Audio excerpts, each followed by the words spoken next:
Dzisiaj w pracy ledwo stała.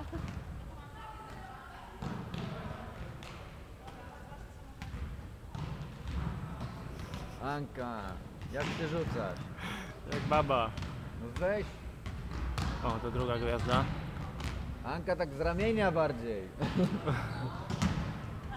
Zobacz, wszyscy z ramienia rzucają.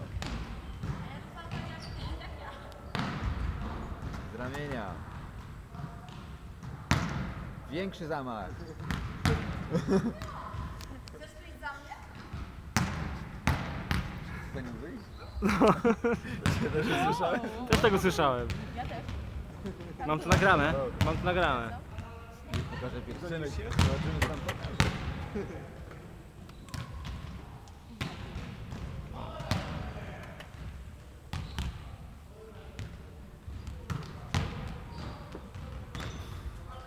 Dobrze.